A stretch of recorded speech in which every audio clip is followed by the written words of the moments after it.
Você está na Super Difusora Itapetininga, ZYW 798, 94,5 FM. Ouça também no site radiosuperdifusora.com.br ou pelo aplicativo. Feita pra você.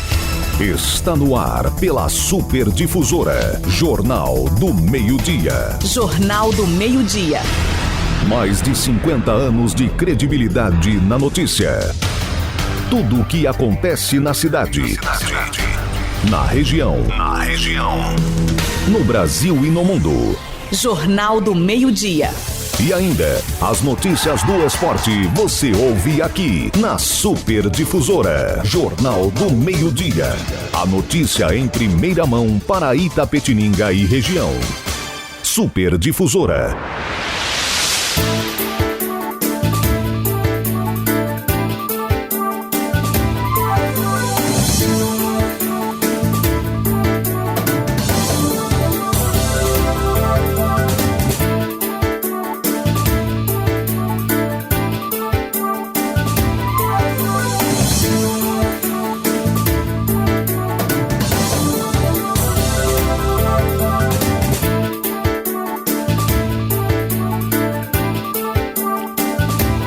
Olá, muito boa tarde. Começando mais um Jornal do Meio-Dia.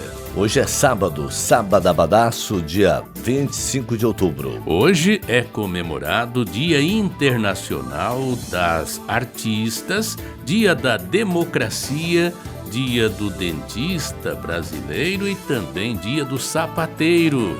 O Jornal do Meio-Dia tem oferecimento de Sicredi. Sicredi não é só dinheiro, é ter com quem contar. Plano Familiar Camargo, tradição, seriedade e respeito. Franciosa Imóveis, abrindo portas para o seu futuro. E Nishimbo do Brasil, há mais de 50 anos, gerando emprego e renda. Apresentação do sempre elegante Antônio Luiz. E do galã Marco Aurélio. Produção é dela, Juliana Fernandes. Vídeos, redes sociais e mesa de áudio, Antônio Rodrigo. Diretora responsável, Cristine Abrão Morelia Tucci. Uma realização da Central de Jornalismo da Super Difusora.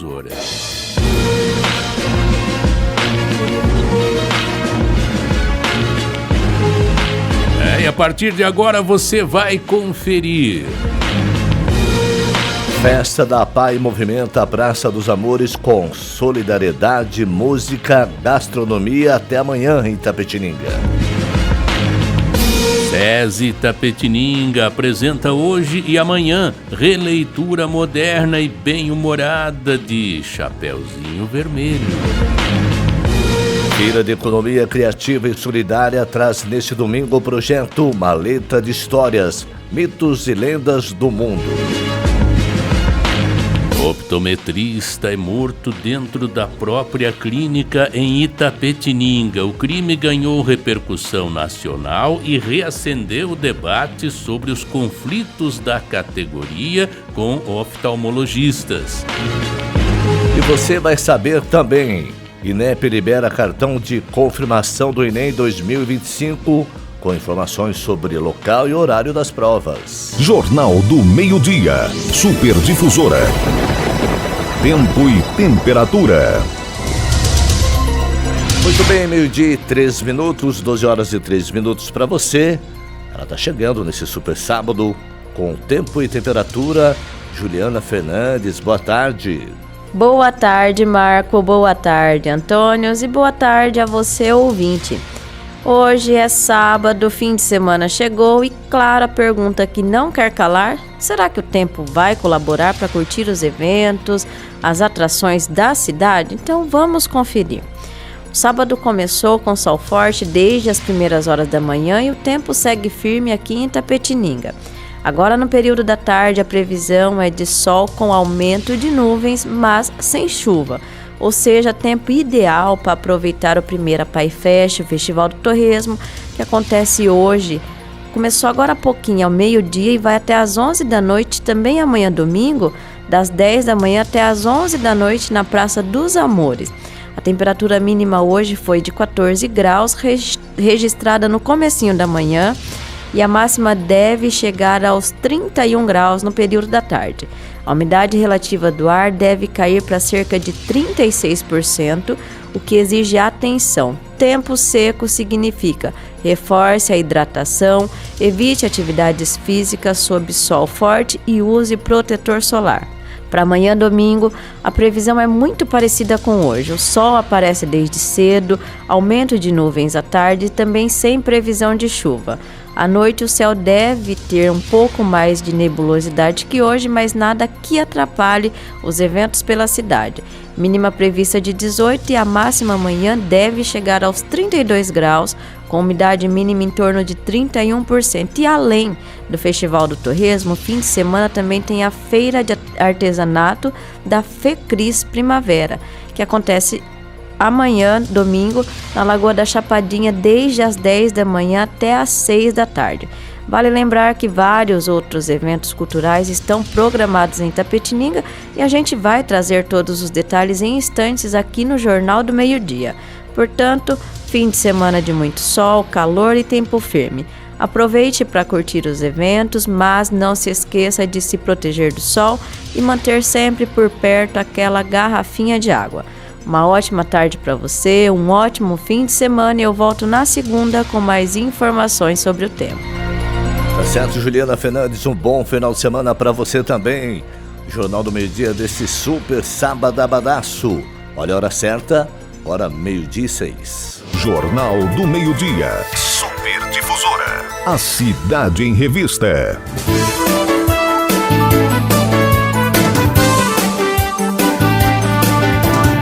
Muito bem, está começando o Jornal do Meio-Dia deste sábado e hoje a gente chega aí com um fim de semana cheio de atrações, cultura, eventos sociais, serviços públicos e oportunidades aqui em Itapetininga e, claro, também pela nossa região. Tem festa, teatro, tem exposição, tem ação social e até capacitação gratuita para quem quer empreender. Então se ajeita aí porque o sábado promete muita informação ao vivaço para você. E a gente começa falando então de um evento símbolo de solidariedade em Itapetininga, a Festa da APAI, que segue até amanhã, domingo, dia 26 de outubro, na Praça dos Amores, conhecida também, né, como Praça dos Bancos. São 4 dias de festa com música, gastronomia e também lazer, tudo em prol de uma causa nobre. Durante a entrevista concedida ao programa Manhã Super Difusora, o presidente da APAI, Alexandre Leme, destacou que o evento é uma oportunidade de aproximar a comunidade do trabalho social desenvolvido pela instituição, que atende a dezenas de pessoas com deficiência intelectual e múltipla. Metade de toda a renda obtida nas vendas será revertida para a própria APAI, ajudando na compra de equipamentos e também na melhorias dos atendimentos. E olha só, o cardápio tá irresistível, tem torresmo de rolo, costela, churrasco, hambúrguer artesanal, pastel, churros, cocadas, sucos naturais e chopp artesanal. Além de tudo isso, tem espaço kids com brinquedos eletrônicos para as crianças. Bom, hoje a festa vai das 12 até as 11 da noite e amanhã, domingo, das 10 da manhã até as 23 horas. Isso mesmo, é uma ótima opção então, Dona Luiz, amigo ouvinte, para curtir e ajudar ao mesmo tempo. Meio-dia e 9 agora. E para quem quer aproveitar o fim de semana com cultura, o SESI Itapetininga preparou um espetáculo diferente e também divertido. É a peça Chapeuzinho Vermelho, Outro Conto, uma releitura moderna e cheia de humor da clássica história infantil. Nesta versão, Chapeuzinho, o lobo e até a vovó revelam segredos e lições que surpreendem o público. O espetáculo mistura música, humor e reflexão, né? Agradando tanto crianças quanto adultos. Hoje, a apresentação começa às 4 da tarde e amanhã, domingo, tem sessão às 3. A entrada é de graça, mas é preciso fazer a reserva pelo site Meu SESI. É uma ótima oportunidade, então, para curtir teatro de qualidade e ainda levar a criançada para se divertir. Agora 12:09:50. E falando em diversão para toda a família, o projeto social do Names também realiza neste sábado uma grande festa em comemoração ao mês das crianças. E esse evento acontece a partir das 14h na Praça Paulo Aires, ali na rua Antônia Ginês de Paula, ao lado da APAI. A programação vai até às 5:30 com palestras educativas, apresentações de teatro, dança e brinquedos infláveis. Tem pipoca, tem brincadeiras e tudo de graça. E a festa continua à noite, a partir das 7, com shows musicais, a banda gaúcha, grupos de pagode e o palhaço Chuvisco, que promete animar a criançada e também os adultos. É um evento, aberto, gratuito e feito para toda a comunidade. Jornal do Meio-Dia, olha a hora certa, agora 12:11. E hoje à noite tem arte e cultura no centro de Itapetininga. A artista plástica Auxiliadora Farias, natural de Belém do Pará, inaugura às 19h a exposição Divas no Centro Cultural Brasil-Estados Unidos, a conhecida Casa Kennedy, que fica na Rua Prudente de Moraes, 716, no centro da cidade. A entrada é gratuita e a mostra traz obras que homenageiam, ícones femininos da cultura pop, reinterpretadas com traços vibrantes e cores marcantes. A artista mistura referências de cultura amazônica com elementos barrocos, cubistas e contemporâneos, criando um diálogo entre o sagrado, o simbólico e o midiático. É uma exposição para quem aprecia arte com identidade e muita personalidade. Jornal do Meio-Dia deste super sabadaço para você, 12:12. E no domingo tem mais programação cultural, desta vez voltada para as crianças e a inclusão. O projeto Mala de Histórias, Mitos e Lendas do Mundo, apresentado pela contadora de histórias Sabrina Arruda, será uma das atrações da FECRIS 2025, a Feira de Economia Criativa e Solidária. As apresentações acontecem na Lagoa Regina Freire, lá na Chapadinha, com sessões às 12 e às 14 horas. Todas terão intérprete de Libras, reforçando então o compromisso do projeto com a acessibilidade. A iniciativa já passou por 5 escolas públicas de Itapetininga, alcançando mais de 250 alunos e incentivando a leitura e o contato com narrativas populares de diversas culturas. É um projeto premiado, financiado pela Lei Aldir Blanc, com apoio da Secretaria de Cultura e Turismo. Agora, 12:13. Jornal do Meio-Dia, Super Difusora. Esportes.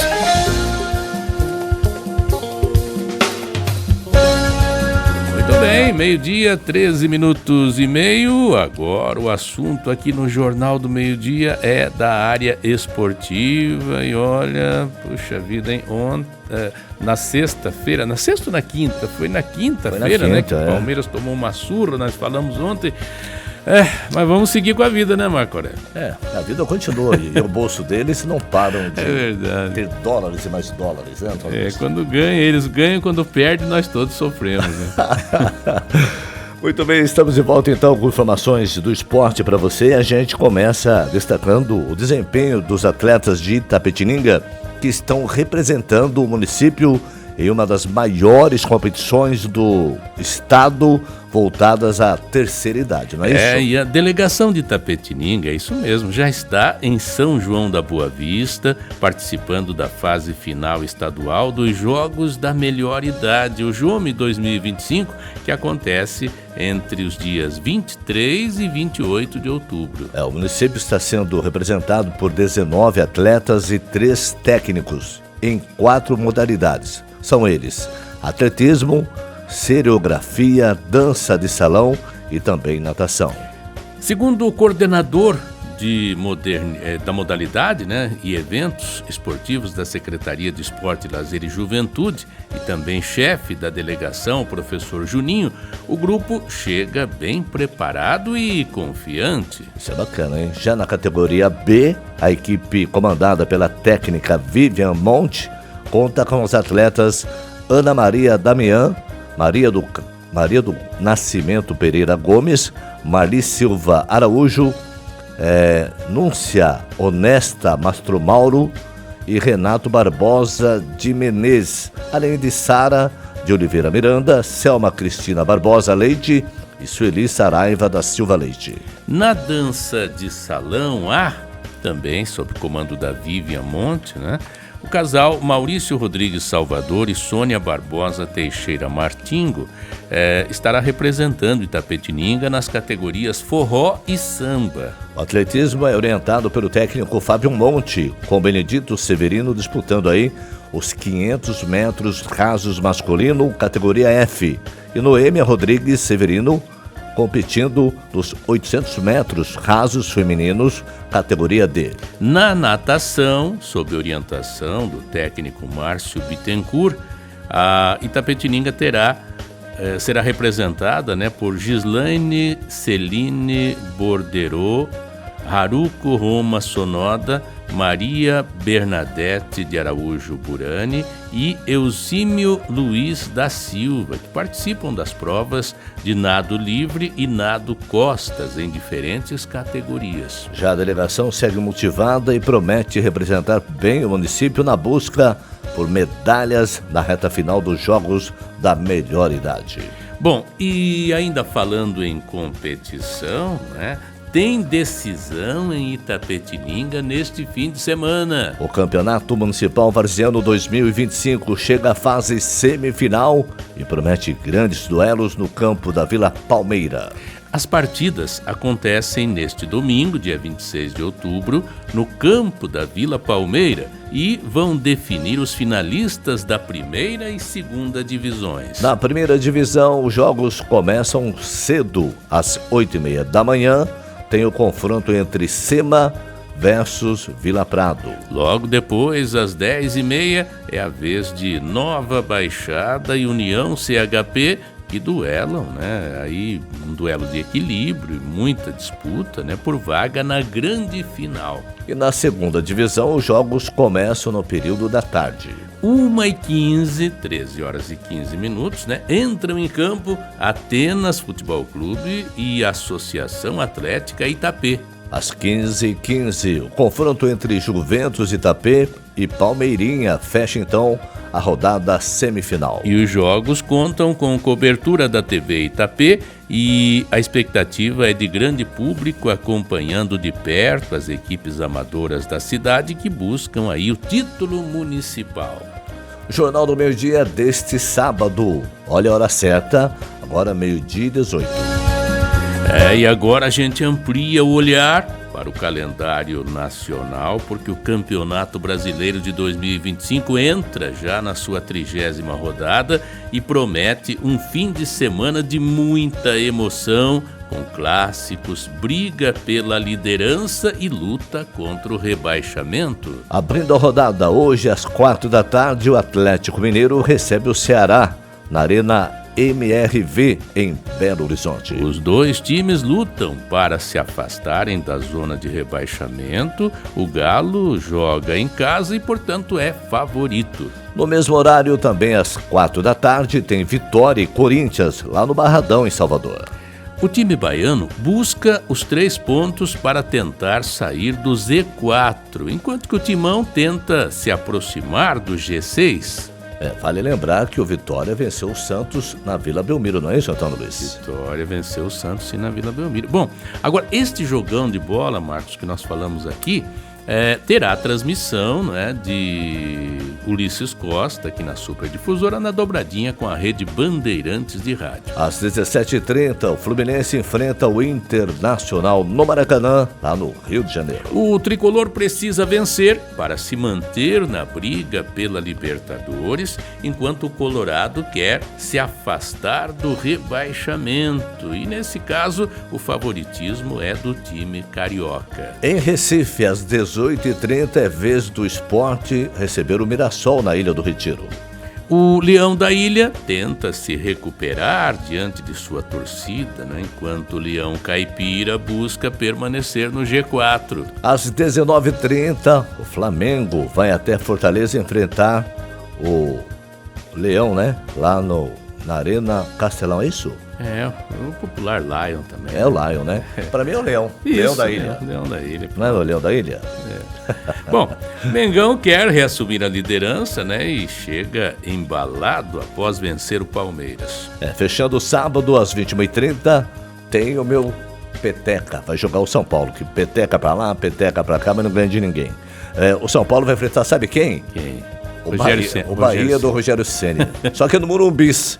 Então ainda tem uma esperança, de repente, do São Paulo dar uma petecada dessa vez no Bahia. Vamos ver.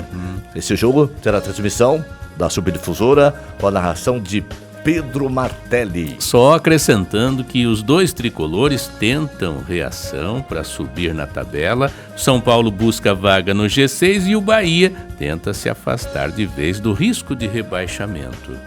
Amanhã o campeonato segue com fortes emoções. Às 16h tem duelo de alvinegros no Newton Santos, Botafogo e Santos. Jogo que também será transmitido ao vivo na Superdifusora com narração de Rogério Assis. Lembrando que as duas equipes precisam vencer. O Botafogo tenta reagir após a sequência de empates e o Santos, busca estabilidade fora da zona da degola. No mesmo horário, ou seja, 16h, o Grêmio recebe o Juventude na Arena do Grêmio em Porto Alegre. Esse clássico gaúcho, com realidade opostas, o Grêmio tenta subir na tabela e o Juventude luta desesperadamente contra o rebaixamento. 18h30, o Bragantino enfrenta o Vasco no estádio Cícero de Souza Marques, em Bragança Paulista. Lá na terra da linguiça, não é isso? Já o Massa Bruta quer confirmar vaga no G6, enquanto o Vasco tenta manter a boa fase e se aproximar das primeiras posições. E fechando a rodada, 20h30, o grande jogo da noite, Palmeiras e Cruzeiro no Allianz Parque em São Paulo, que terá transmissão aqui na Superdifusora com narração de Ulisses Costa. Os dois times chegam fortes. O Verdão tenta recuperar a liderança e o Cruzeiro busca seguir na briga por G6. Expectativa então de casa cheia e um jogo equilibrado. Jornal do Meio-Dia, agora 12h22. Este é o Jornal do Meio-Dia. Esta é a Superdifusora, a rádio que é feita para você.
Este é o Jornal do Meio-Dia.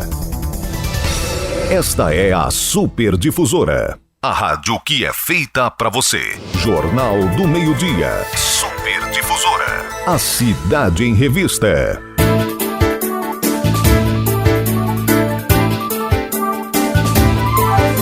São 12 horas e 26 minutos deste sábado e hoje vamos tratar aqui de um caso que chocou o Itapetininga e toda a comunidade de saúde ocular.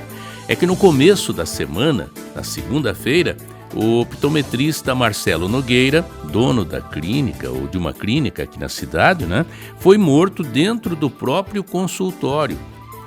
Segundo a Polícia Civil, o responsável pelo crime seria o médico oftalmologista Dr. José Gabriel Bloise de Meira, que planejou o crime, simulou um assalto e ainda ateou fogo nas vítimas. O caso ganhou repercussão nacional e levanta discussões sobre a segurança de profissionais de optometria e os conflitos existentes com médicos oftalmologistas.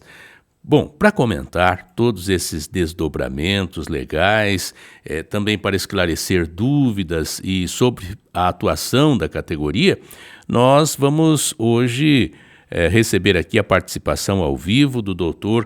Felipe Panassi Menino, ele que é diretor jurídico do CROSP São Paulo, que é o Conselho Regional de Óptica e Optometria de São Paulo. Dr. Felipe, muito obrigado pela sua participação, pela gentileza aí de atender, né, a solicitação da nossa produção e abordar esse caso conosco. Agora a gente começa perguntando ao senhor, doutor, como é que se explica, né, como é que o senhor poderia explicar aos nossos ouvintes o que faz, né, um optometrista, como é a atuação desse profissional e também sobre a regularização dessa carreira no Brasil. Muito boa tarde. Boa tarde, eu queria agradecer a oportunidade e cumprimentar os ouvintes e começar expressando os meus mais profundos sentimentos para toda a família e para os amigos do Marcelo. O que a gente tem em relação à optometria hoje definido no Brasil, a partir de uma decisão do STF de 2021, ficou consolidado nessa decisão definitiva já, que o optometrista de nível superior ele pode estabelecer local de trabalho para realizar a prescrição de óculos e lentes de contato. O que parece um pouco inacreditável é que mesmo a partir dessa decisão, de um processo inclusive que o Conselho Federal de Medicina e o Conselho Brasileiro de Oftalmologia participaram, iniciou-se uma campanha de desinformação por essas entidades para negar a existência da própria decisão. Então a gente tem hoje essas entidades fomentando que médicos denunciem optometristas no exercício legítimo da profissão, né, e dentro daquilo que o Supremo já definiu. A gente acompanhou nos últimos anos de perto essa série de denúncias que o Marcelo foi acusado.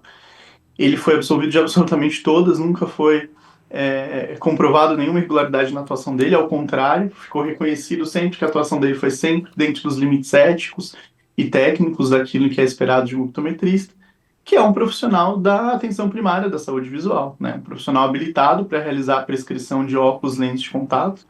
A Organização Mundial da Saúde estabelece que é um profissional que está na linha de frente do combate à cegueira evitável e, em caso de suspeita patológica, ele encaminha, então, ao corpo clínico especializado para um tratamento mais específico, caso haja essa suspeita de patologia. Mas é um profissional que é indispensável para a atenção primária da saúde visual, e é isso que o Marcelo fazia.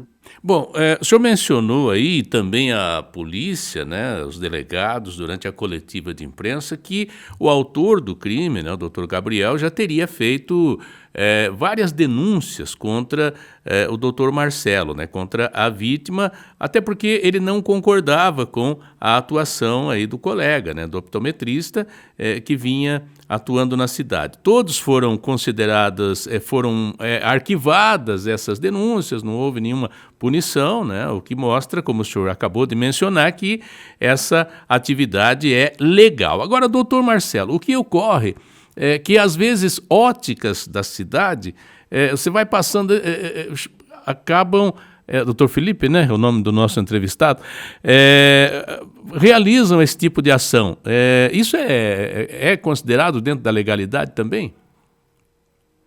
Sim, na verdade o que acontece é o seguinte, o optometrista ele pode estabelecer local de trabalho em óticas, em consultórios autônomos ou em clínicas multidisciplinares. Isso foi regulamentado muito recentemente pelo Centro de Vigilância Sanitária Estadual de São Paulo, pela Portaria CVS 6 de 2025, né? Porque, na verdade, o que o Supremo entendeu na DPF 131?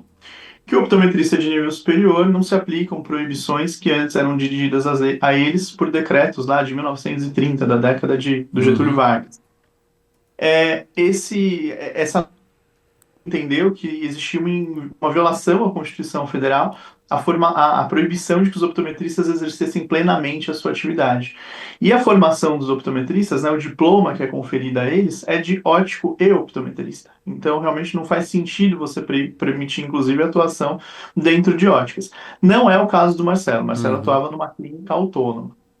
Mas o que eu acho que é importante ressaltar aqui é o seguinte: no caso do optometrista que trabalhe dentro da ótica, não pode existir nenhum tipo de vinculação da venda do óculos com a realização da consulta, né? Uhum. A receita é documento do paciente. Assim que a consulta se encerra, ela tem que estar na mão do paciente e não pode ter nenhum tipo de condicionante, senão fica caracterizado venda casada, algo que é vedado pelo ordenamento jurídico. Perfeito. Doutor Felipe, além do caso do Marcelo, né, o CROSP já recebeu algum tipo de notificação, de intimidações, ou mesmo notícias sobre agressões aí contra profissionais de optometria em outros lugares?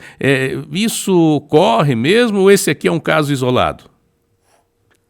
Na verdade, a gente tem uma perseguição jurídica muito voraz das entidades médicas contra os optometristas. Eu tenho profissionais que têm 4, 5, 6 processos, e realmente é um trabalhar com medo que Uhum. se perpetue, que é fomentado por essas entidades médicas. Já recebi notícias de profissionais que havia médicos oftalmologistas indo armado na clínica, no consultório. Então, não me parece um fato isolado. Realmente existe uma máquina que desinforma. E ao desinformar, é, gera ódio. Então, é isso, a mentira mata. Infelizmente, a mentira, o interesse acima da vida, né, doutor? Agora, o Conselho atua, de alguma forma, atua juridicamente para resguardar a integridade e os direitos desses profissionais ou dos associados, né, diante desses conflitos? Com certeza, com certeza. Nós temos uma atuação bem firme perante o Judiciário de São Paulo. Inclusive, chegamos a processar o município de Itapetininga, porque houve uma situação em que o município entendeu que o optometrista poderia prescrever, mas as óticas não poderiam receber a receita, numa interpretação completamente absurda, Uhum. que inclusive foi fomentada por instituições médicas. Essa ação nós obtivemos um êxito total. O que a gente percebe nesse caso é justamente isso. Todas as portas para a tese do Conselho Brasileiro de Oftalmologia e do Conselho Federal de Medicina foram fechadas pelo Judiciário. A atuação do Marcelo sempre foi legítima. E isso acabou gerando a revolta injustificada do autor do crime. Pois é, parecia que estava tudo sob controle, tudo tranquilo, né? Infelizmente foi algo assim, para todos nós, da comunidade, da imprensa, das autoridades, algo assim estarrecedor, algo que pegou todo mundo de surpresa. Mas existe, doutor, algum tipo de orientação, algum protocolo de segurança que o Conselho venha recomendar para as clínicas e mesmo para os profissionais que nelas atuam, para que eles se sintam mais seguros? Com certeza.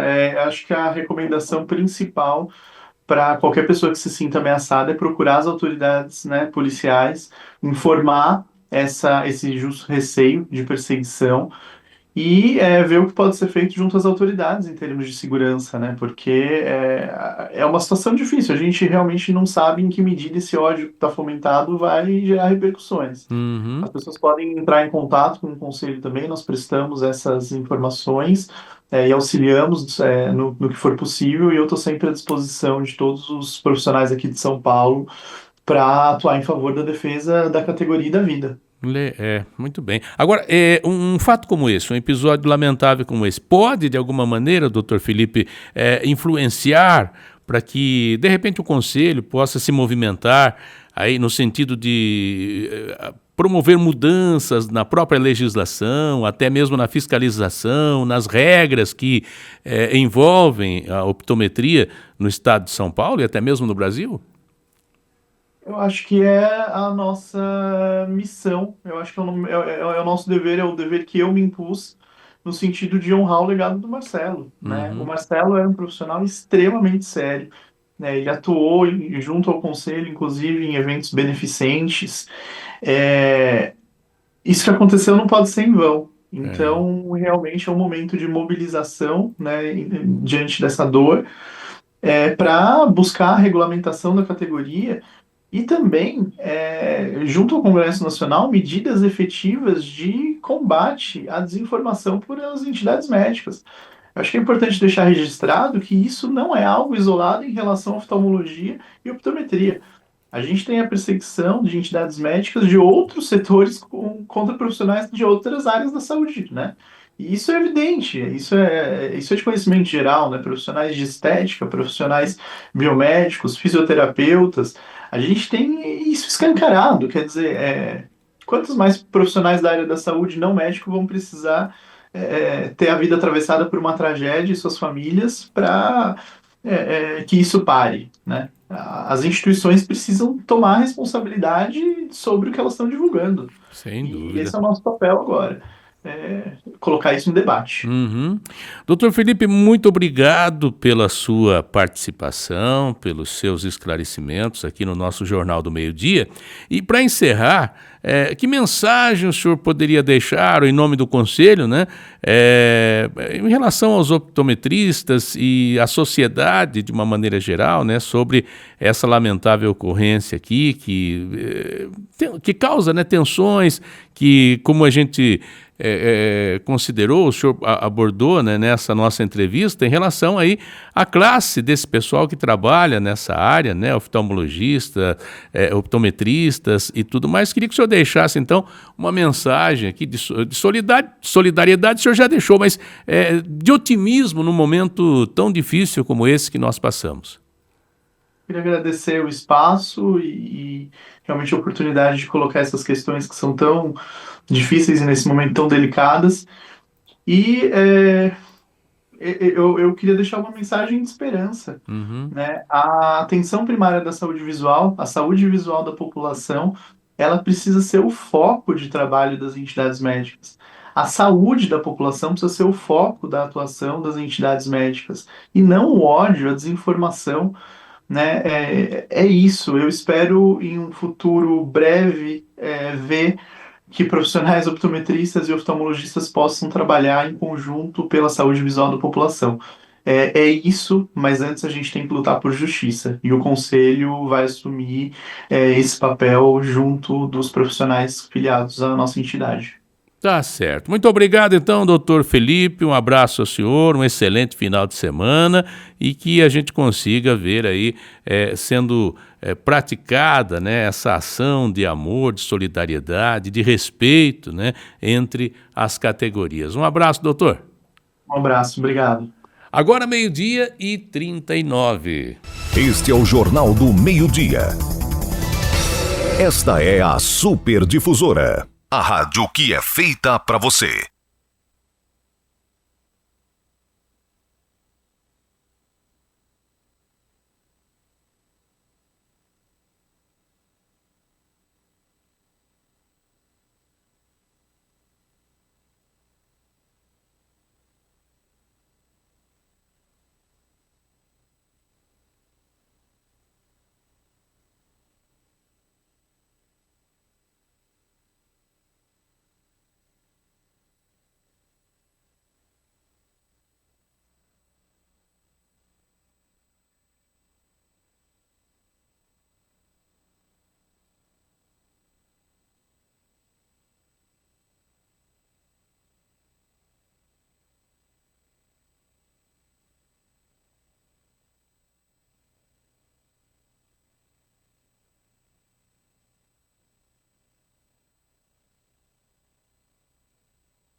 Este é o Jornal do Meio-Dia.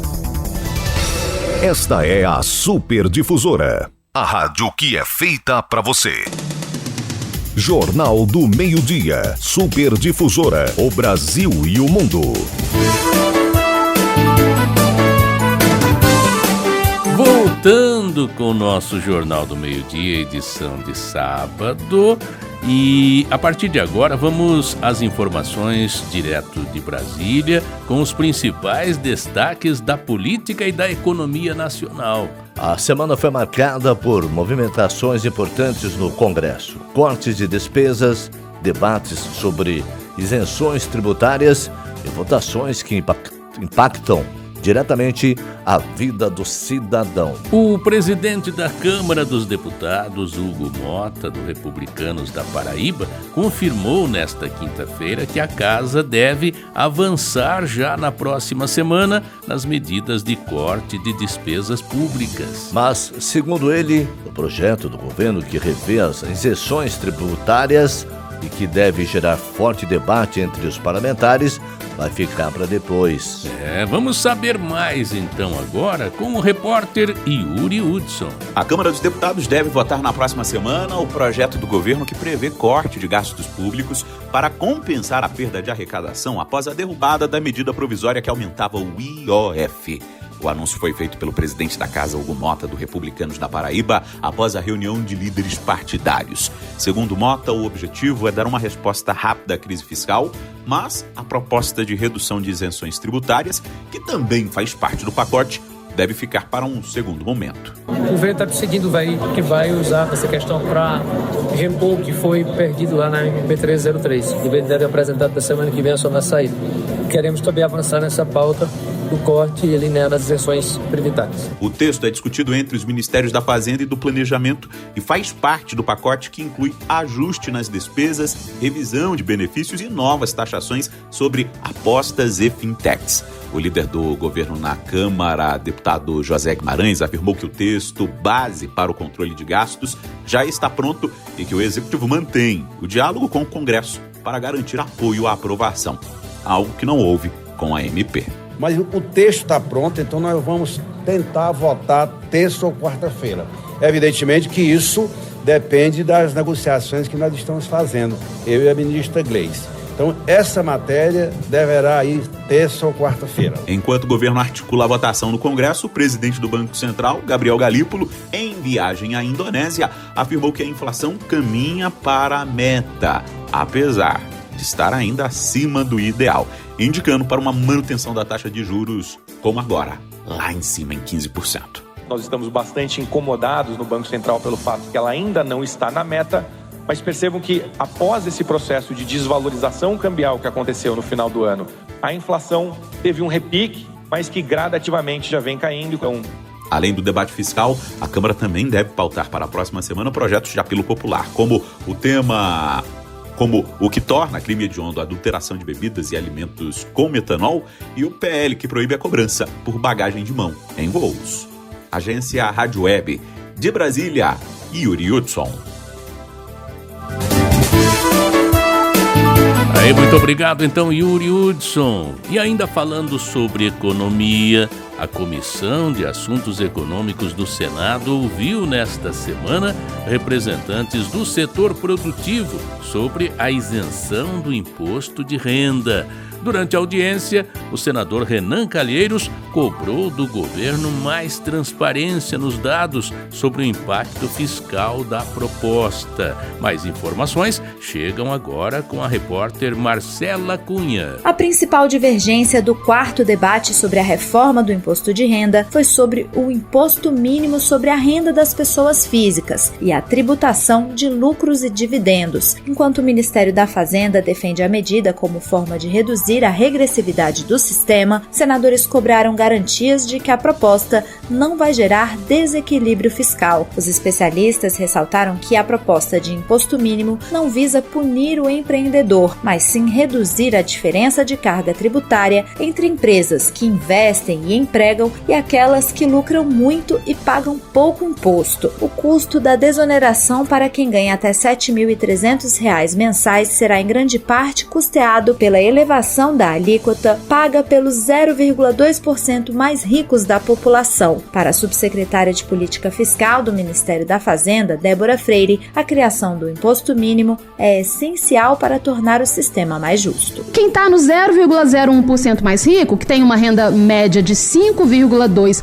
milhões de reais, paga uma alíquota efetiva de 5,67%. Já sabemos disso há algum tempo, mas isso é vergonhoso. A gente precisa corrigir essa distorção. Então, quem ganha 23 milhões de reais mensais, paga uma alíquota efetiva próxima a quem ganha um pouco mais do que 7 mil reais por mês. Mas o relator da proposta, senador Renan Calheiros, do MDB de Alagoas, quer garantir que o benefício chegue à sociedade a partir de janeiro do ano que vem, sem comprometer o equilíbrio fiscal e sem abrir espaço para manobras políticas. A intenção é aperfeiçoar o texto, sem que as mudanças façam o projeto voltar à Câmara, como explicou Renan. O histórico da tramitação por lá desaconselha uma tentativa serena de aprimorar o texto. Seria, sem dúvida nenhuma, devolver o refém ao cativeiro original e facilitar o serviço dos sequestradores da pauta,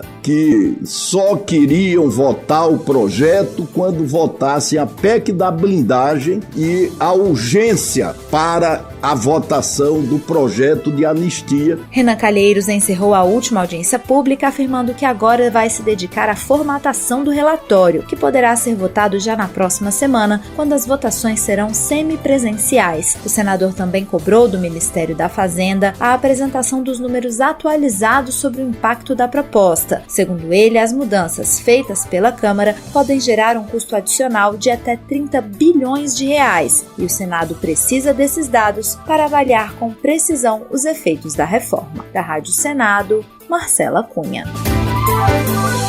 Muito obrigado, então, Marcela Cunha, pelas informações. E o Senado Federal também aprovou, nesta quarta-feira, a criação do Programa Nacional de Cuidados Paliativos. O objetivo é garantir que o atendimento esteja disponível em todos os níveis do sistema de saúde, assegurando autonomia e qualidade de vida aos pacientes e aos familiares que enfrentam doenças graves. Vamos a mais detalhes com o repórter Pedro Pincer. O Senado aprovou o projeto da deputada Luísa Canziani, do PSD do Paraná, que cria o Programa Nacional de Cuidados Paliativos.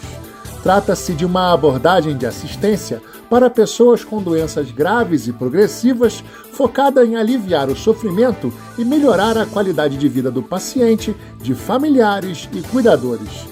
O programa assegura acesso a cuidados paliativos em todos os níveis do sistema de saúde, o mais cedo possível, para levar maior autonomia e qualidade de vida ao paciente e sua rede de apoio. Pelo texto, os pacientes têm o direito de obter cuidados paliativos integrais, adequado à complexidade da situação, ser informados sobre o seu estado clínico, participar das decisões sobre os cuidados paliativos e ter privacidade e confidencialidade sobre dados pessoais. Para a senadora Jussara Lima, do PSD do Piauí, o texto prioriza a abordagem humanizada e o tratamento integral do paciente. A existência de um Programa Nacional de Cuidados Paliativos no Brasil é de grande importância para garantir assistência adequada aos pacientes com doenças ameaçadoras da vida. A lei em que se converter o projeto certamente contribuirá para mitigar desigualdades existentes, aliviar o sofrimento e promover dignidade na morte e no morrer, refletindo um avanço na saúde pública e nos direitos humanos. O programa deve dar formação a profissionais dentro do tema, fornecer medicamentos considerados fundamentais e organizar condutas para a presença permanente de cuidador no hospital ou garantir o direito de visita por videochamada caso haja contraindicação médica da presença física da família. O texto retorna à Câmara dos Deputados. Da Rádio Senado, Pedro Pincer. Agora 12:52. Comissão de Constituição e Justiça aprovou o projeto que assegura o direito de passageiros do transporte aéreo de carregar gratuitamente uma bagagem de mão de até 10 quilos. Se não houver recurso para nova votação no plenário, a proposta segue direto para a Câmara dos Deputados, que inclusive aprovou ontem um pedido de urgência para análise de uma iniciativa semelhante. Quem explica esse caso pra gente é o repórter Bruno Lourenço. Os senadores da Comissão de Constituição e Justiça aprovaram a gratuidade em lei de bagagens de mão de até 10 quilos para os passageiros de aviões a serem transportadas no compartimento superior da cabine. O relator, senador veneziano Vital do Rego, do MDB da Paraíba, explicou que a iniciativa quer evitar a exploração de brechas em resolução da Agência Nacional de Aviação Civil, que poderiam reduzir direitos dos consumidores. Se na época da proposta, 2020, as consequências da omissão apontada eram hipotéticas, hoje o receio se mostra plenamente justificável em função de anúncios por operadoras brasileiras de oferta de passagens que não incluem bagagens de mão que requeiram acomodações nos compartimentos superiores da aeronave. De acordo com a proposta, de autoria do senador Randolfo Rodrigues, do PT do Amapá, as bagagens de mão terão no máximo 55 centímetros de altura por 35 de largura e 25 de comprimento. Nessas dimensões, já incluídos bolsos, rodas, alças e quaisquer outras características externas. O transportador poderá restringir o peso e o conteúdo da bagagem de mão por motivo de segurança ou de capacidade da aeronave. Em casos de superlotação do compartimento superior da cabine, a companhia fornecerá ao passageiro a opção de despachar a bagagem de forma gratuita. Da Rádio Senado, Bruno Lourenço. Agora, 12:54. Jornal do Meio-Dia. A última notícia.